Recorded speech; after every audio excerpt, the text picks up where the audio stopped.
I used to drink in a pub down in town. It was very cosy and typical for Yorkshire where I live. Every time I went in, there was an old man who the locals referred to as Smiler, who always stood around the corner from the seating just outside the ladies' toilets. He was named this because of the huge vacant smile he always had on his face. This man had been there every time I'd been into the pub for over 20 years, no matter what time of day I went in. One day, I went into the pub and the bar staff let me know that Smiler had sadly passed away. I had a few drinks with my friends and got up to go to the toilet, and as I walked around the corner, there was Smiler turning to face me. I was completely shocked, but walked to the door and said, "Hi, Smiler," to which he responded as usual with a nod, and I went into the toilet. I checked my lipstick and went back out, but Smiler was nowhere to be seen, and I haven't seen him since. So my mom and her boyfriend were just going to go out and have a night to themselves, and I was home watching my two little sisters. At the time, I was 13, my two little sisters were 9 and 6. So around 6 p.m., my mom and her boyfriend leave. Me and my sisters just sit down and watch a movie, and then I get up to make them dinner. I get paranoid really easily, and while I was making them dinner, I look out the kitchen window, and I thought I seen somebody in the backyard. I text my mom and she gets on the cameras that are outside and she said nobody was out there. I continue making them dinner, we sit down and eat, and then we start watching another movie. Then we start hearing knocking. It wasn't coming from any of the doors, it was coming from the side of the house. I didn't want to bother my mom on her one night out, so I just took the kids and we went upstairs and watched a movie in my room. My 6-year-old sister at the time went to the bathroom and she came back in literal tears. She was literally crying so hard until I finally got her to stop and tell me what was wrong. She said as she was walking back from the bathroom, she seen somebody downstairs. I quietly locked my door and I put my sisters in the closet and I called my mom right away. I called my mom and then she looked on the cameras downstairs and somebody was in the house. She never told me what the person was doing. I guess she just didn't want me worrying, but she called 911 right away. While my two little sisters were in the closet, my 6-year-old sister would not stop crying and I'm pretty sure the person downstairs heard her. At this time, my mom and her boyfriend were already on the way and so were the police. I heard him coming up the steps, so I quietly opened the closet door and promised my sisters that they would stay quiet and be calm no matter what. I didn't know what he was here for, so I hid in the side of the bed in front of the closet so that he would get to me before he got to the girls. I heard him just rummaging through stuff and stuff breaking. Then a couple minutes later, I hear the police sirens. Right as I hear the police sirens, I hear our bedroom windows smash. While trying to stay as calm as I can, 3 policemen bust down the door. They grab me and my sisters and take us outside. About 5 minutes after they take us outside and put us in the back of their car, my mom and her boyfriend shows up. About 20 minutes later after he was caught, they did notify us that he was wanted for murder of 2 younger girls and 1 adult male. About $10,000 of our stuff was either missing or broke. Then about a month later when we were capable to, we did move. Nothing has happened since. This is why you should think twice before putting dolls in your room. When I was about 12, I experienced what I can only describe as an unsettling incident. In my bedroom, I had bookshelves mounted on the wall, with various toys and model aeroplanes displayed on them. Also on the shelf were 3 large action figures. One sunny afternoon, I was downstairs when I heard an unbelievably loud crash come from my room upstairs. I ran upstairs thinking there may have been a minor earthquake, but when I got to my room, everything was in place except my 3 action figures. And not just that, but the limbs of all 3 were twisted into grotesque angles which would have been impossible if they'd just fallen off the shelf. One of their heads was even turned completely backwards. This is why you should never stay awake past 3 a.m. A woman in her early 20s was away from home on a business trip.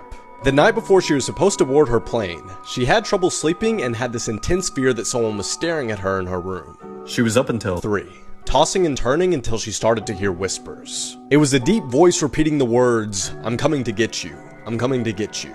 But she ignored it and eventually fell asleep. After her plane landed, she was exhausted but drove home anyway. About 30 minutes into her drive, she started hearing the same whispers from the previous night, but she thought it was because she was sleep deprived, so she kept driving. She was almost home when she began to feel sick.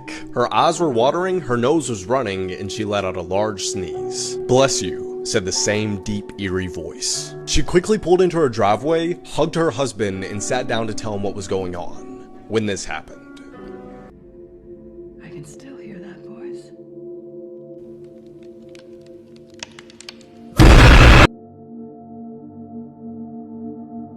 This is why you should always take your lockdown drills seriously. In 2017, 2 16-year-olds were in their school bathroom when the lights suddenly went out and their school went into lockdown. Feeling rebellious, they decide, you know what, let's go explore the school a little bit first, and then we'll go follow procedure. They step out of the bathroom and look down the hall towards their classroom, and they see this large figure standing in front of their classrooms.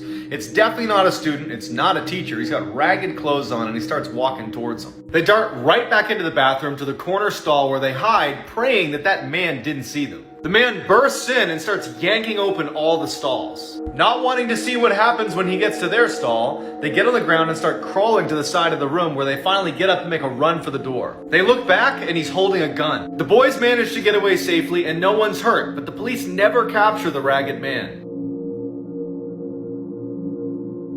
My mum keeps a lot of old toys in our attic, and our bedrooms are all on the floor below. One night, my sister got home late from a night shift at work. As she went into her room to get ready for bed, she started to hear music playing faintly, but couldn't figure out where it was coming from. So she went and woke my mum up to help her figure out what it was. Together they realised that the music was coming from the attic. Once they had mustered up the courage to go and see where it was coming from, they discovered that it was a toy right at the bottom of our toy box. The batteries had to have been at least 25 years old, and nobody had been in the attic for months. It had started playing completely by itself. When I was about 12 years old, I lived in Kansas. Both my parents were out, and I was home alone with my 2 dogs. I was sitting in my bedroom playing on my computer when I heard the very distinct sound of the front door open and close, like someone had just come in. My dogs got up and ran into the living room, and so I just assumed my parents were home. I shouted for my mum to confirm this and heard no response.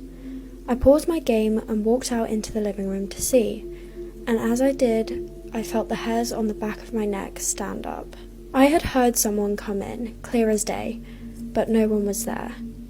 I wasn't wearing headphones and I'd had the computer volume turned down, so I knew it couldn't have been the game. I tried calling my parents, but neither of them picked up. So for the first time in my life, I called the police. I explained the situation to the 911 operator, and she told me that police were on their way. I stood there rooted to the spot, and not long after my parents got home. The police arrived shortly after, and told us that thieves usually wait until homeowners leave, check the door, and if it's unlocked, they go in and take valuables. They checked the house, but found no one. They said whoever it was probably left when they heard that someone was home. They told us to make sure that we lock the doors, but not to worry too much. Not long after it happened, I told the story to one of my friends, and he said, "You only heard the door once. That means they were most likely already in the house. You just heard them leave."